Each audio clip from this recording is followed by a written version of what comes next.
Hey guys, Dr. Angeline with Surgical Arts and IBI Healthcare Institute. Someone asked me why I don't talk about lipodema in my YouTube videos as often. I've mentioned it a few times when I talk about the thigh lift surgery because that's one of our specialties.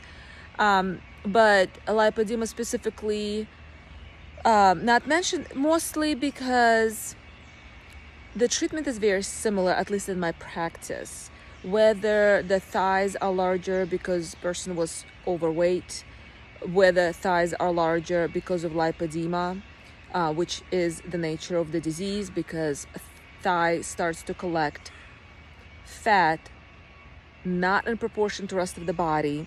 Fat also tends to get inflamed and feel painful, heavy, buzzy, and all kind of other sensations. Obviously, very troublesome for the patient because you could have very small waist and kind of a small top, like let's say size 4 person on top, and then hips down, you like size 10 person, right? So finding clothes obviously is very hard, and all the pain and discomfort that comes with it. The lipodema, once it starts, there are different stages. It can start and just stay in the like hips and thigh area and gets down to the knee, and then can progress down to the calves and eventually down towards the ankles.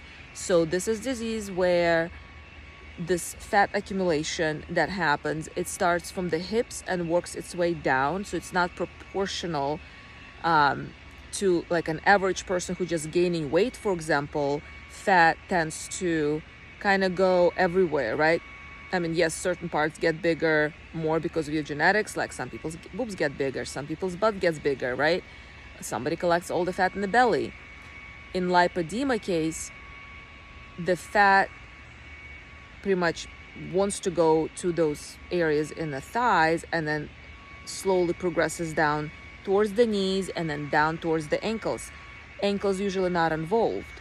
So the kind of like later stages of lipodema, they look more, in the books they use description of tree trunks, or more tubular appearance. So it's kind of losing that shape of the leg where we can see, thigh muscles, kneecaps, calf muscles, like they start to kind of disappear.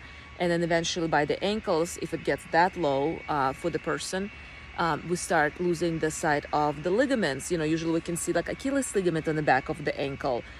It starts to disappear as well. So normal anatomical structures being covered by this inflamed, painful fat. Treatment. Most sites that you would see, they'll talk about water liposuction. Water liposuction is just liposuction. We all use at least the proper liposuction. I don't know, maybe there's some places that do something funky.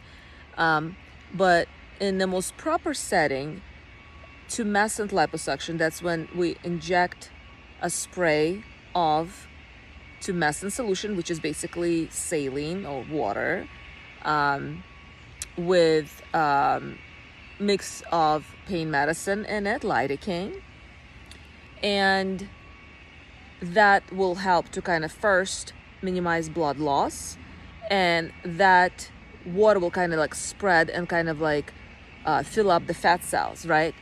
Then the best thing for lipodema specifically, even though we use that tool even for regular liposuction as well because it makes our lives easier, it's a more advanced technique called Vaser. So Vaser liposuction will use ultrasonic waves, basically. It sounds like a little transformer from the movies. I always compare it to that little, like those little robots that come alive in a movie, because that's the noise it makes.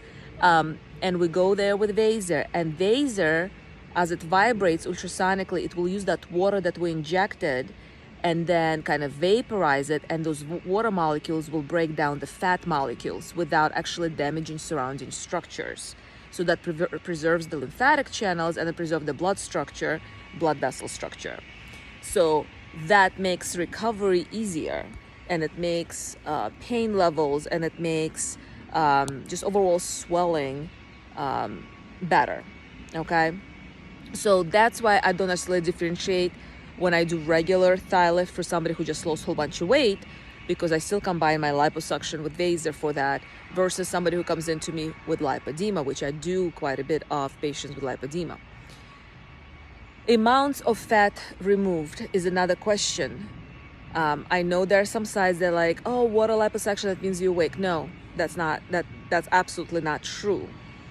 When you hear somebody starting to talk about wake liposuctions, to me, especially when they're doing such large areas, when you're talking about both thighs, both, potentially calves and ankles, to me, it means they are not comfortable putting you to sleep. That means they have no ability to put you to sleep. Maybe they don't have a surgery center to put you to sleep and all the appropriate monitoring equipment to put you to sleep.